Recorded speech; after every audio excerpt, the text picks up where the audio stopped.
Meus amados irmãos, bom dia e a paz do Senhor a todos. Nós glorificamos a Deus, somos gratos a Deus por mais esta manhã de quarta-feira, a qual o nosso Deus tem nos concedido para estarmos aqui mais uma vez debaixo da sua autoridade e também debaixo do apoio do nosso pastor presidente, pastor Edi Carlos, da Igreja Assembleia de Deus, Ministério Poder e Libertação. Como sempre, a nossa intenção é deixar aos irmãos integrantes do curso do discipulado que acontece todas as sextas-feiras aqui em nossa igreja sede, queremos deixar atualizado os nossos irmãos que por alguma eventualidade não podem comparecer aqui conosco. Amém, meus irmãos? Então estaremos dando continuidade, ao estudo de lição 1, onde nos fala sobre a Bíblia Sagrada, fonte infalível de autoridade. Então, como eu já disse nos vídeos anteriores, que a lição ela sempre vai estar embasada em questionamentos. Amém? Questionamentos estes que tanto uma pessoa que não é evangélica pode fazer, como também aquele que é evangélico, mas tem essa dúvida, e principalmente para aquele também que é novo convertido, Então esta lição está embasada em 3 perguntas, que é: qual é a origem da Bíblia? A segunda pergunta é: por que devemos considerar a Bíblia sendo uma revelação divina? E a terceira pergunta é: qual é a sua mensagem? Amém? Então, antes de darmos continuidade, estaremos orando ao nosso Deus, pedindo que Ele venha nos ajudar nesse momento em que estaremos meditando na sua palavra, pois nós temos ciência de que se o nosso Deus não estiver conosco, se o nosso Deus não nos der entendimento, sabedoria, nada podemos fazer, nada podemos falar. Amém? A inspiração, como nós estamos aprendendo nesta lição, ela é divina, ela não é uma inspiração humana. Amém? Então vamos pedir ao nosso Deus o auxílio através do seu Espírito Santo. Soberano Deus, amantíssimo Pai Celestial, Criador dos céus, Criador da terra, nós te damos graças, meu Senhor, por mais esta manhã. Te damos graças pela saúde, te damos graças pelo fôlego de vida, te damos graças pelo alimento que o Senhor já proveu em nossas mesas. Pai Santo, neste momento estaremos meditando, Senhor, na sua santa e poderosa palavra.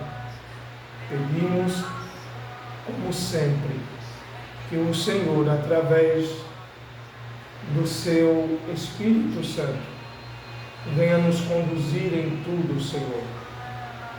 Venha abrir o nosso entendimento, para que nós possamos compreender, Senhor Jesus, a Tua palavra, para que possamos compreender qual é a Tua vontade para conosco. Pai Santo, fique conosco neste momento. Nos abençoe, Senhor Jesus. Eu que estarei neste momento transmitindo este estudo. E aquele meu Senhor que está também filmando este vídeo, o nosso irmão, cooperador, irmão Fabrício. Senhor, continue estendendo as suas mãos sobre a vida dele, dando a sua graça. E estendendo, meu Pai, a sua infinita misericórdia em nossas vidas. Fique conosco, em nome de Jesus, e abençoe também aquele que estará neste momento assistindo, Senhor, este vídeo, estudando juntamente conosco, em nome de Jesus. Amém. Meus irmãos, nós já estudamos o primeiro tópico desta lição, onde traz por título a origem da Bíblia, né? Nós aprendemos que a origem da Bíblia, ela não vem dos homens, mas sim vem do seu próprio autor, que é Deus. Os homens, eles foram inspirados por Deus para escrever, mas o autor é o nosso Deus. Também aprendemos no segundo tópico, ou melhor, no segundo ponto desse primeiro tópico, nós aprendemos sobre o que se trata a palavra de Deus, qual é a revelação divina que ela nos apresenta. E nós aprendemos,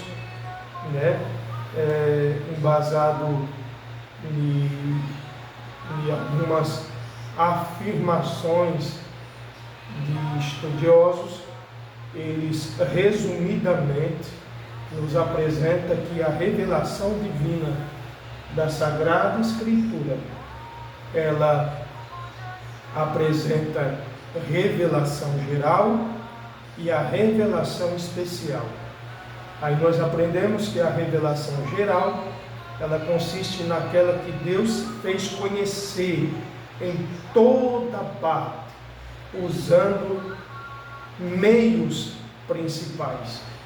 Nós aprendemos que Deus se revelou através da história, removendo e estabelecendo governos. Nós aprendemos também que Deus se revelou através do universo, Deus se revelou através da criação, Deus se revelou através do homem, se revelou também através de Jesus Cristo, que é a revelação especial.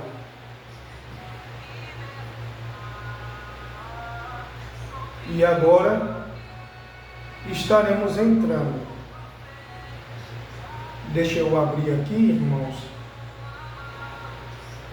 E deu um pequeno problema aqui.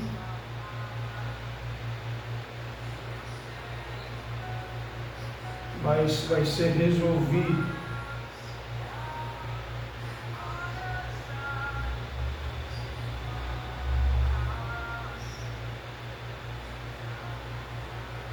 Deixa eu abrir aqui, que deu uma travada.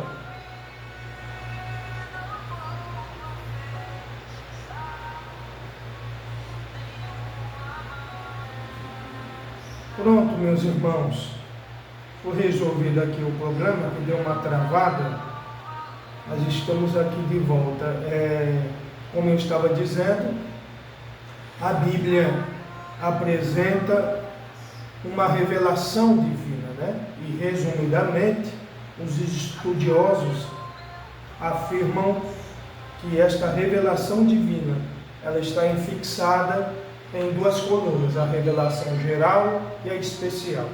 A geral consiste naquela que Deus se fez conhecer em toda parte, usando alguns meios principais, como na história, Deus se revelou, removendo e estabelecendo governos, isso dando a confirmação que o nosso Deus, Ele é soberano, Ele está acima de tudo e de todos. O nosso Deus também se revelou através do universo, criando do nada o céu e a terra, isso dando a confirmação que Ele é o Criador de todas as coisas. Também se fez conhecer através da criação do ser humano, isso revelando através do ser humano perfeito o seu caráter, o caráter moral da parte de Deus. E por fim a revelação especial, que consiste naquela onde Deus revela para a humanidade o que Ele foi capaz de fazer para oferecer redenção ao ser humano, após a queda do homem. Como os irmãos já sabem, foi originado naquele momento ali a ruptura, a aliança, o contato que o homem tinha para com Deus, a ponto que o próprio Deus vinha em cada final de tarde daquele dia, Ele descia até o jardim que estava no Éden para se comunicar com Adão, conversar com Adão. Imagine o grande privilégio que o primeiro homem criado por Deus tinha, de ver Deus face a face, de conversar, ouvir a sua voz, sentir o seu cheiro, sentir o seu toque, E por intermédio do pecado, essa comunicação, esta aliança, esse contato foi quebrado, Então a revelação especial consiste naquela que Deus, Ele revela o seu grande amor incalculável, a ponto de entregar seu único Filho para morrer por nós, para oferecer simplesmente redenção. Amém? Então, nessa parte, nós concluímos que a Bíblia tem origem em Deus. Segundo, Deus se apresentou por meio da história, da criação de tudo, da formação do homem, e por Jesus Cristo e pelas Escrituras. Amém? E agora adentraremos para o ponto 3 do primeiro tópico, onde traz por título Provas da autenticidade da Bíblia. Amém? Alguém pode até mesmo questionar neste momento, mas, irmão Saulo, o que significa autenticidade? Então, a palavra autenticidade, segundo o que o dicionário Aurélio nos apresenta, ela tem origem no grego. A palavra autentes, que traz a ideia daquilo que é verdadeiro. Então, esse ponto que estaremos estudando aqui, nós saberemos quais são as provas verdadeiras que esse livro aqui nós podemos confiar, a ponto que nós podemos depositar a nossa fé nele. Que prova que ele nos apresenta? Tudo aquilo que foi escrito, que foi registrado nesse livro, é verdadeiro, é legítimo, é autêntico. Amém? Primeiro, o que nós devemos saber é que a própria Bíblia, a Bíblia autentica a si mesma, né? Por exemplo, para que um documento ele seja comprovado que ele é verdadeiro, ele tem que ser autenticado, não é isso? Lá no cartório, recebe lá o selinho de autenticação, assinado ali pelo cartório. Então ali, aquele documento, ele não torna-se somente alguma coisa escrita no papel. Não. Ali se torna algo agora que tenha valor. Aquilo que que recebe autenticidade, ele tem um peso.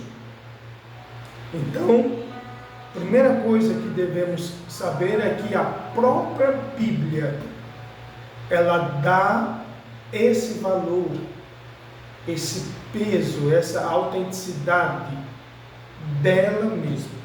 E aonde nós encontramos isso? Em 2 Timóteo, segunda carta, ou segunda epístola, que é a mesma coisa, do apóstolo Paulo a Timóteo, capítulo 3, versículo 16. É um versículo que, se não me falha a memória, nós já lemos lá na aula anterior. Aqui está dizendo, olha, toda a escritura divinamente inspirada, olha lá, é proveitosa para ensinar, para redarguir, para corrigir, para instruir em justiça. E aí o versículo 17 dá o objetivo dela ser inspirada, para que o homem de Deus seja perfeito e perfeitamente instruído para toda obra, para toda boa obra, perdão. Então, a própria palavra do Senhor está dizendo que as Escrituras, elas são inspiradas desde Gênesis até o Apocalipse. Ou seja, eu não posso valorizar somente o Velho Testamento. Eu também não posso valorizar somente o Novo Testamento. Eu não posso somente valorizar, como existe algumas denominações que valorizam somente os evangelhos de Jesus. Não, eu tenho que valorizar, eu tenho que compreender que a palavra do Senhor, ela é autêntica desde o primeiro livro até o derradeiro livro. O Novo Testamento, eles são as promessas, e tudo que está registrado ali estava apontando para Jesus, que viria, que está registrado no Novo Testamento. Amém? Por isso que eu tenho que valorizar ela toda. Eu tenho que crer na Bíblia sendo um pacote completo e não pela metade. Amém? Então, ela autenticando a si mesmo, podemos então destacar algumas evidências.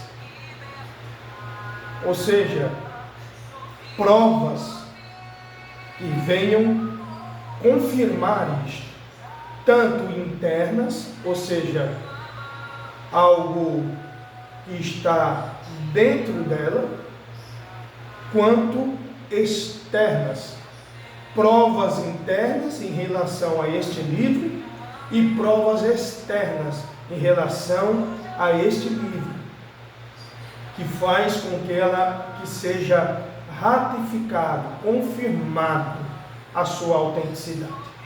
vamos ver as evidências internas em relação a esse livro. São informações, tá bom? Primeiro, a Bíblia Sagrada, ela foi escrita aproximadamente em 1600 anos. Este livro aqui, que está em suas mãos, que está em minhas mãos, ele foi escrito aproximadamente em 1600 anos. E a Bíblia foi escrita em 2 idiomas, hebraico e grego, e um dialeto, tá certo? Segundo, foi escrito por 40 pessoas diferentes de classes sociais. Nós vamos encontrar na Bíblia escritores que foram profetas. Por exemplo, Samuel, que escreveu o seu primeiro livro e o segundo livro. Ele era um profeta, ele era um juiz, ele era um sacerdote. Vamos ver também escritor na Bíblia como governador. Nós vamos ver então Daniel, não é? Vamos ver também escritor na Bíblia tendo a profissão de publicano. Quem foi publicano e que escreveu também um dos livros da Bíblia? Mateus foi um publicano, ou seja, um funcionário público daquela época que trabalhava prestando serviço para o Império Romano. Vamos encontrar também um escritor que era médico, que era um historiador, que era um pesquisador, Dr. Lucas, que escreveu também o Evangelho. Vamos ver também escritores como Pedro, como Tiago, como João, que foram pescadores, né? Então, ou seja, nós estamos vendo pessoas de diferentes classes sociais e que viveram em épocas diferentes, circunstâncias também muito distintas, e que apesar de abordarem variados temas, podemos constatar, meus irmãos, que o seu conteúdo permaneceu sendo sólido e seus escritos se harmonizam, formando uma só obra, sem quaisquer contradição. Em outras palavras, aquilo que você vê no Velho Testamento, por homens que escreveram, você vai ver o complemento deles, ou a confirmação deles, no Novo Testamento. Você não vê eles entrando em contradição, mesmo cada um escrevendo em sua determinada época, em sua determinada circunstância, sendo diferentes, né? Na visão de classe social, mas você não vê eles entrando em contradição nenhuma, porque foi o mesmo Espírito que conduziu todos eles. Foi o mesmo Espírito que usou estes homens, esses 40 homens, para escreverem a Bíblia. Cada um deles foi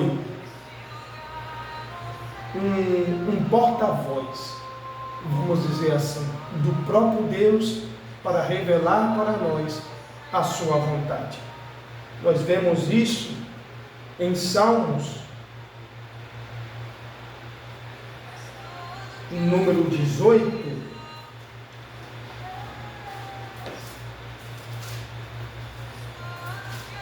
nos confirmando o que eu estou dizendo. 18, verso 30, que diz aqui, ó: porque não houve contradição. Olha lá, O caminho de Deus é perfeito.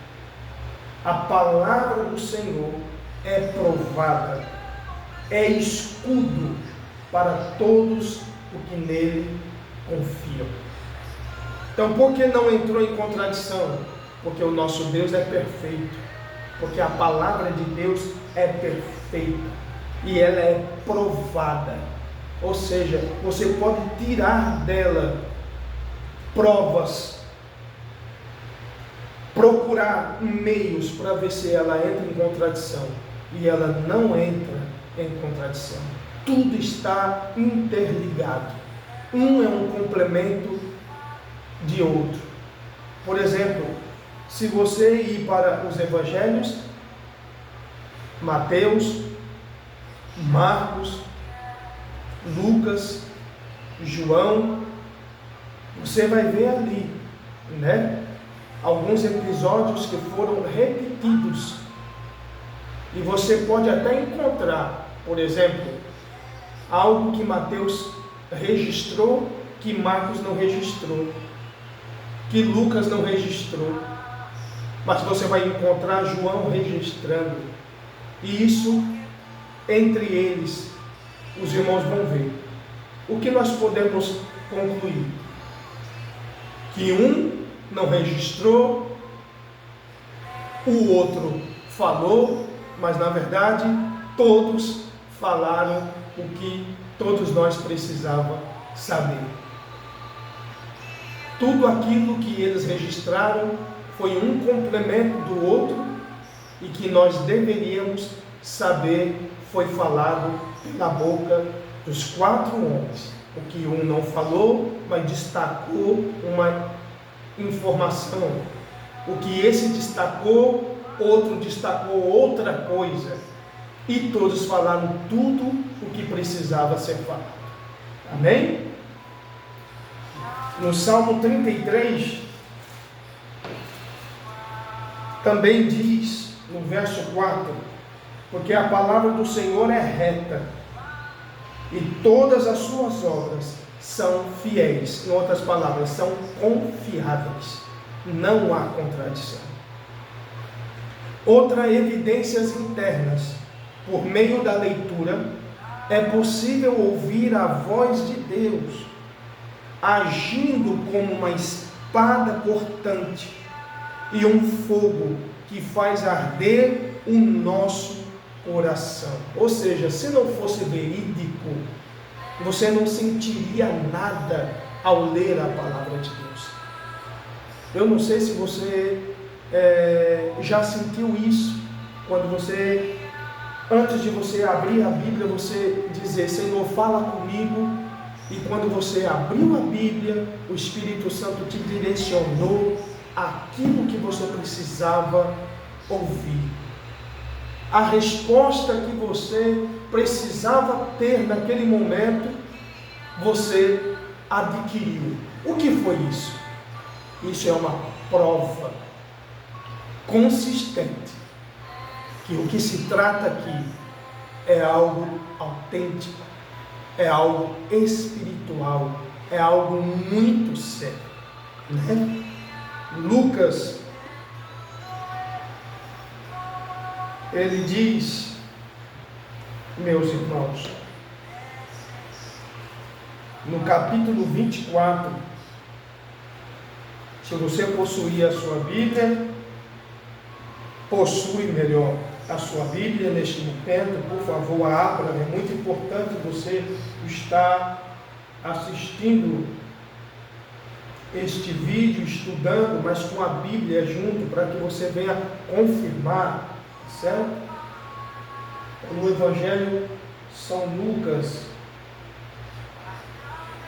e já no Novo Testamento, capítulo 24, versículo 31 e 32, diz assim: abriram-se-lhes então os olhos e conheceram, e ele desapareceu-lhes, e disseram um para o outro: porventura não ardia em nós o nosso coração, quando pelo caminho nos falava, e quando nos abria as Escrituras, aqui quem estava falando isto era 2 discípulos que após a morte de Jesus, eles estavam saindo de Jerusalém, porque eles imaginavam que Jesus Cristo seria aquele que destruiria o Império Romano.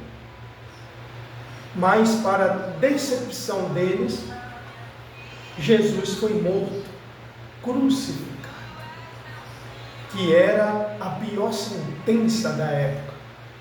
E aí eles, frustrados, desanimados, sem esperança, saíram de Jerusalém. E no caminho de Emaús, o próprio Jesus aparece a eles, e eles nem perceberam que era Jesus. E caminhando com eles, Jesus ouviu a reclamação deles. E quando Jesus chega na frente de uma casa, da casa deles, Jesus, ele toma a iniciativa de continuar a viagem, e aqueles discípulos o impedem de continuar, dizendo que naquele momento já estava prestes a escurecer, que ele poderia pousar na casa deles.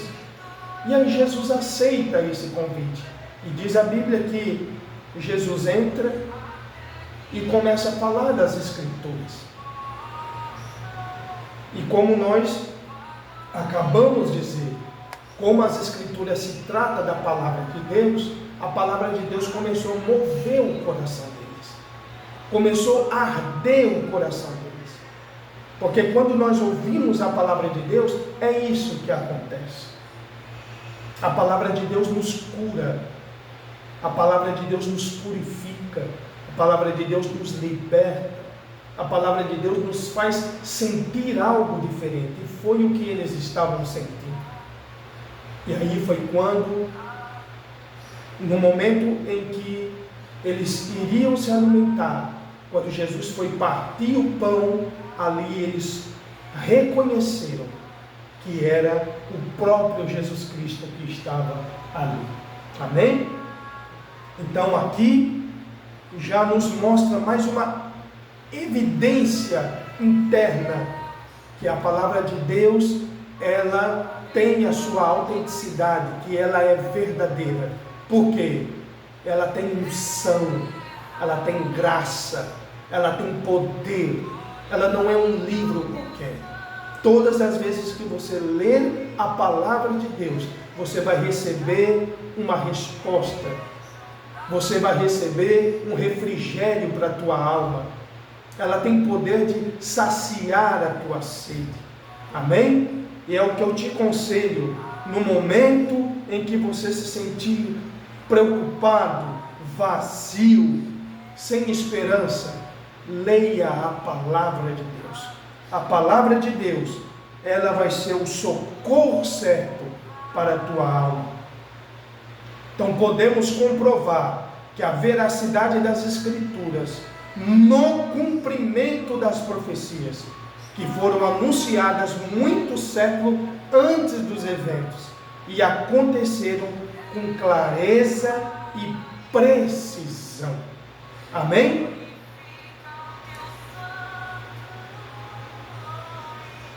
O exemplo disso, também, das evidências internas,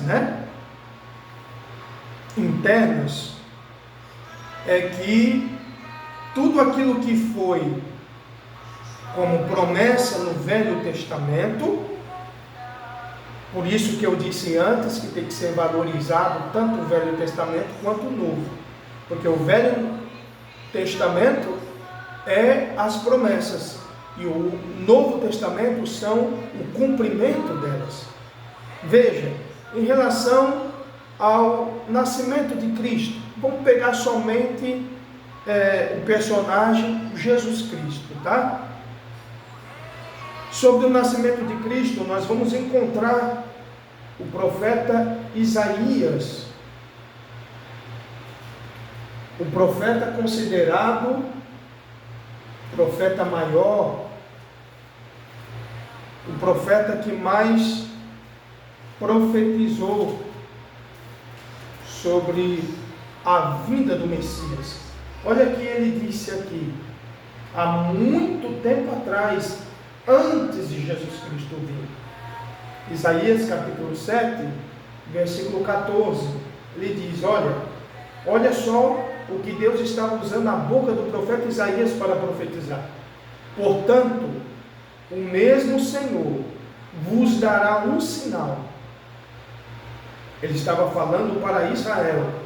Eis que uma virgem conceberá e dará à luz um filho, e será o seu nome Emanuel, que quer dizer Deus conosco. Veja, ele estava profetizando o que iria acontecer, que Jesus viria através de um ventre de uma virgem, e que o seu nome seria Emanuel,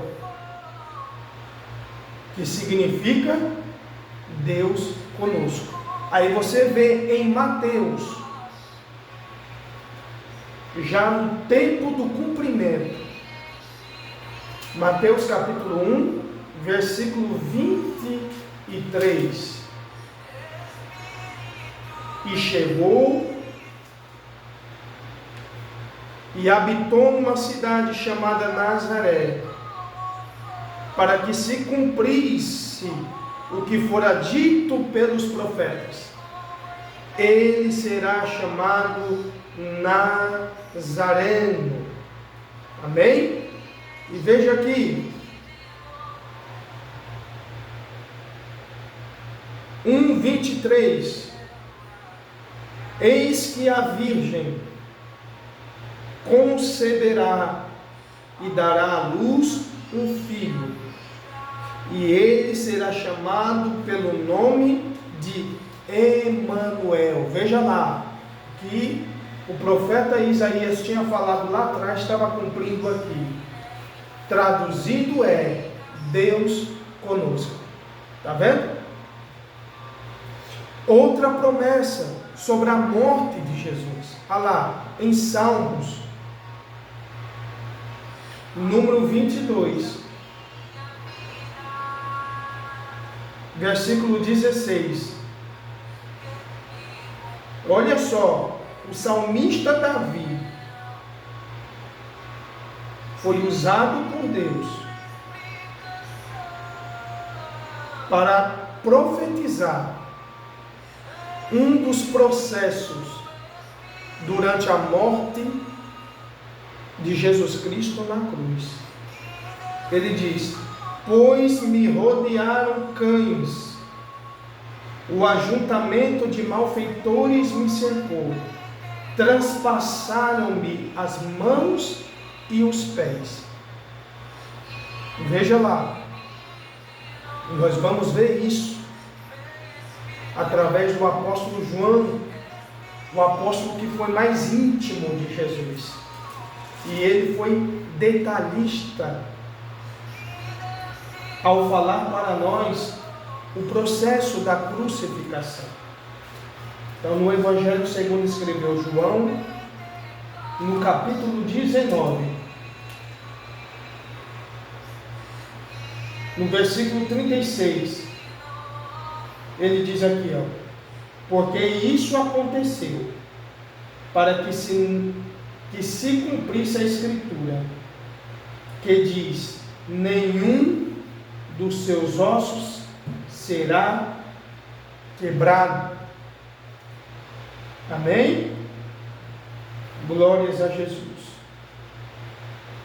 Ele está falando aqui que aquilo que Davi disse que seria transpassado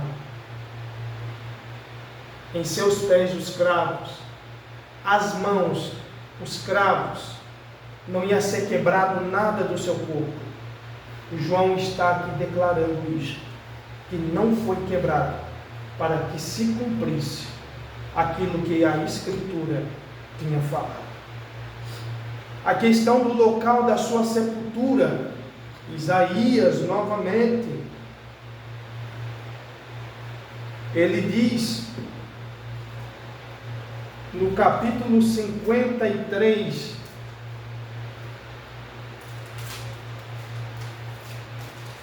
glória a Deus, capítulo 53, versículo 9, e puseram a sua sepultura com os ímpios e com o rico na sua morte, porquanto nunca fez injustiça, nem houve engano na sua boca. Está falando do local da sua sepultura, um local onde havia os ímpios e o rico. Em Mateus, capítulo 27, versículo 57,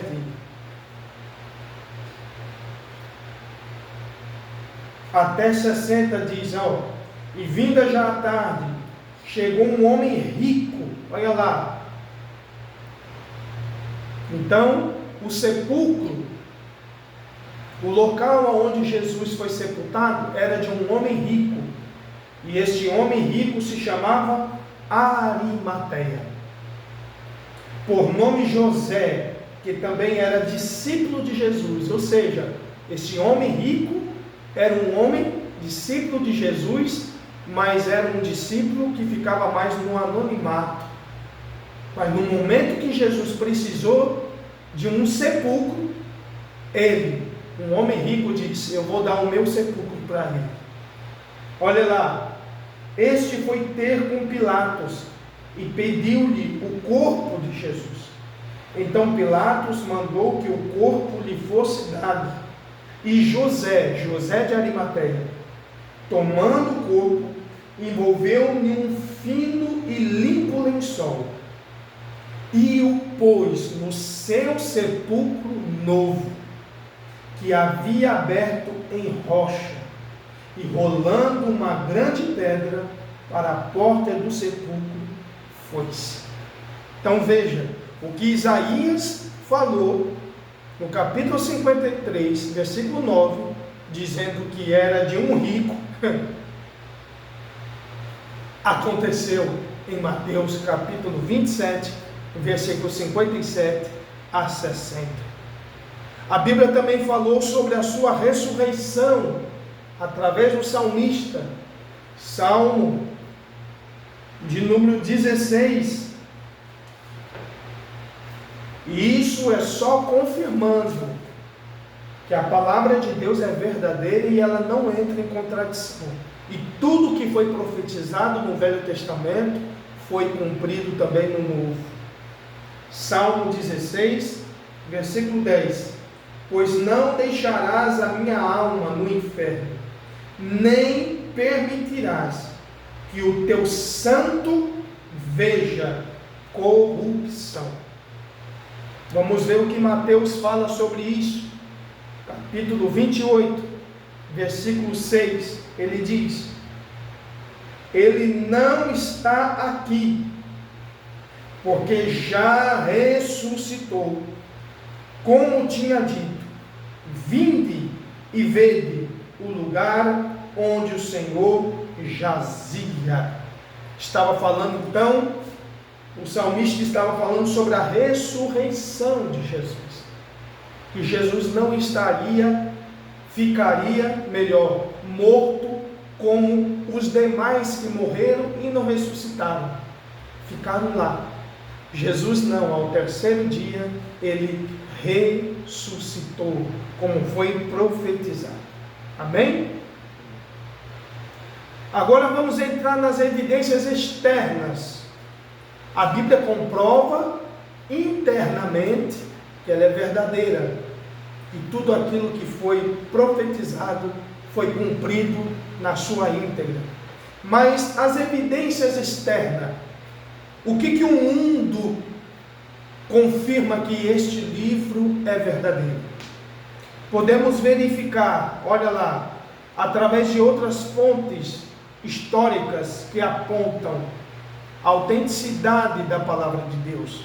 Através de quê? Registro da história das nações.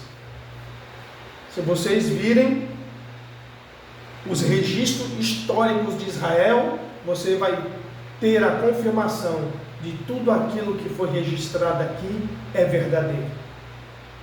Você vai ver também através de descobertas arqueológicas. Então você vai ver, se você for para Israel, ou até mesmo entrar na internet, vocês vão descobrir vários arqueólogos descobrindo locais bíblicos que são registrados na Bíblia, segundo a geografia bíblica. Amém? Você vai ver também pressupostos da ciência, também apresentando que vários locais bíblicos são verdadeiros, são verídicos. E nós também podemos apresentar que, apesar de ter tantos livros que foram traduzidos em vários idiomas, o livro mais traduzido do mundo e de toda a história é a palavra de Deus. Por isso podemos ler o que Marcos diz no capítulo 13,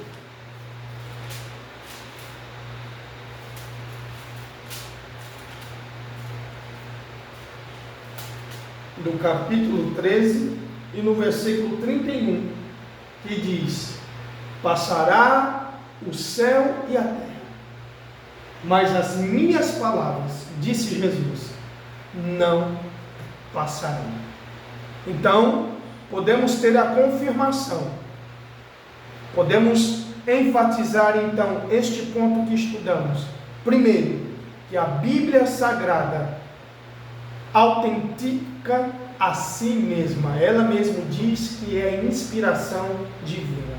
E segundo, que a veracidade dela é confirmada através de fontes de registros históricos. Então, podemos ver, mesmo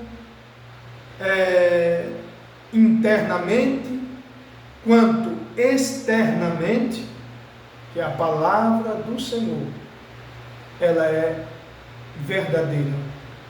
Nela não há contradição, nela não há equívoco, não há erro. Ela é verdadeiramente uma fonte infalível de autoridade. Amém, meus irmãos? Então estaremos terminando este vídeo.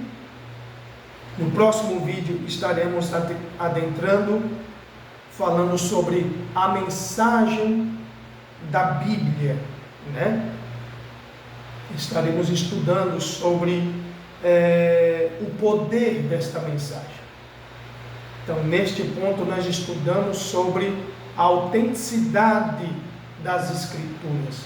O que nos prova isso? E nós aprendemos que tanto ela internamente quanto externamente, ela comprova que ela é autêntica.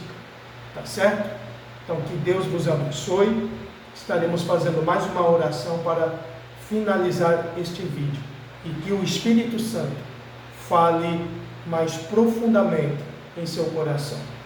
Pai Santo, agradecemos, Senhor, por este momento precioso que o Senhor nos concedeu, de estarmos aqui, Senhor, meditando na Tua Palavra.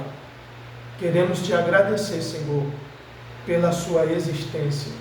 Queremos Te agradecer pela Tua Palavra, Senhor, a qual o Senhor se utiliza, Senhor, para revelar a Tua vontade e o Teu querer sobre as nossas vidas. Se não fosse por ela, como saberíamos, Senhor, o que o Senhor deseja para conosco? Como saberíamos, Senhor, o quanto o Senhor nos ama? Quanto nós saberíamos que o Senhor deseja grandes coisas para nós, se não fosse pela Tua Palavra? Como podemos, Senhor, sermos curados, purificados, libertos, se não fosse pelo poder da Tua palavra? Por isso, Senhor, o que nos resta dizer é muito obrigado, Senhor, pela Sua existência e por se revelar através da Tua preciosa palavra. Que a Tua palavra, Senhor, alcance os corações neste momento e que venha fazer o que eu não posso, Senhor, o que a medicina não pode, o que psicólogo não pode, o que psiquiatra não pode. Que a Tua palavra chegue lá, Senhor, e faça, Senhor, o que lhe apraz, para que o Teu nome seja glorificado. É no nome de Jesus que nós Te glorificamos e Te exaltamos, desde agora e para sempre. Amém. Que Deus vos abençoe e até a próxima aula, querendo o nosso Deus.